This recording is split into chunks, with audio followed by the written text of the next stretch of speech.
So, this might be a bit of a controversial take, but Tek Knight's my favorite character in The Boys in Gen V, and I'm about to tell you why. And also, I'd like to explain how they butchered his character in Season 4. With that being said, let's get into it.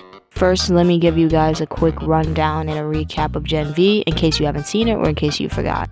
Tek Knight first appears in episode 4 of Gen V called The Whole Truth. First see this guy introducing himself on his show called The Whole Truth. Now he's conducting an investigation at God U, also known as Goldokan University, because there was a murder-suicide that occurred recently. But he's not really there for that. No, instead, what he's here to do is to find out the truth and to cover up the evidence before the public finds out about it. So basically, he's like some sort of shady detective. In this scene where he meets up with the dean of the school, Indira Shetty, we're immediately exposed to what his powers are. Just to give some context, Shetty doesn't want Tek Knight here, but my man Tek, he doesn't give a fuck. I myself have nothing to hide. Are you sure about that? That small bead of sweat on your brow, adrenaline seeping from your pores, and you're ovulating, by the way. So now we know exactly what Tek Knight's powers are. He has the ability to see, smell, hear, basically advanced senses on 10. He's like a bloodhound, but as a person. Now this unique power gives him the ability to tell if somebody's lying. We see this with Shetty later on. The way Tek Knight's character is written in the series, he's selfish, he's cunning, he's intelligent, and he really doesn't give a shit about anyone else. He has no problem in accusing people of crimes they did not commit. Now, that's not speculation. He literally says that. Student for Luke's hysteria. Oh, yeah. I'm gonna Johnny Depp someone so hard they're gonna want to crawl into a hole and die. Yeah, that's my man.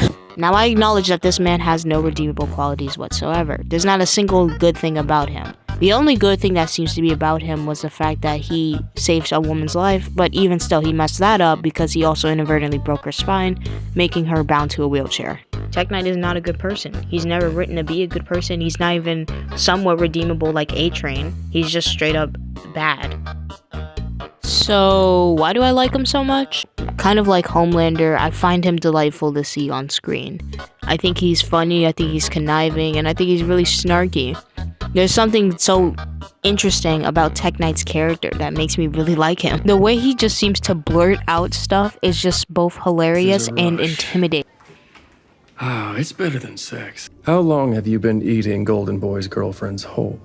Like, sir, why are you talking like that? Hello? Well, I guess it's time to address the elephant in the room. Tek Knight also has this compulsion to stick his, into any object that he finds. Anything with a hole, pretty much. Like he said in the comics, if it has a hole, he can screw it. This little tidbit is a big testament to Tek Knight's character. And this is how they ruined him in Season 4. So in Season 4, the Seven is trying to figure out who is snitching to the boys. In this season, we get introduced to Sister Sage, the smartest person in the world. Since there's a snitch on the team leaking information to the boys, Tek Knight and Sister Sage could have been used to solve this little mystery, but nope. Instead, Tek Knight's hosting a Diddy party. Great.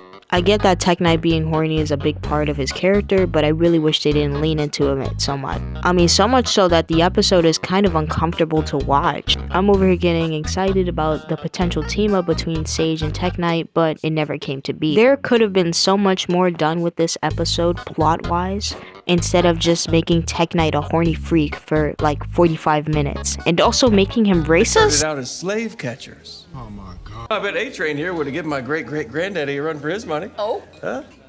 But we would have caught you. Oh, hell no, man. What the fuck, man? Yeah, so needless to say, Tek Knight isn't really well loved. But hey, at least I'm not the only one who was disappointed with episode 6, season 4 of The Boys. It seems like a lot of other people had their grievances with this episode. But hardly anyone's talking about the fact how Tek Knight's vastly different from his comic book counterpart. I mean, the show usually tries to make the characters better than they were in the comics, but Tek Knight is the exact opposite. In the comics, Tek Knight had a bit more heart than he does in the show. He wasn't exactly selfish and he prioritized other people's lives. In the comics, he still had those desires to stick his schlong into anything, but there was more control. Anyways, I really wish this episode was written better because I love Tek Knight, and also because this episode was probably the weakest in the season. And I apologize if this video is a little goofy. It's unscripted, as you can imagine, and it's my first time making a video like this. I'll try to do better in the future. Just please leave a comment. I'm open to constructive criticism. Thank you for watching. Nitro out.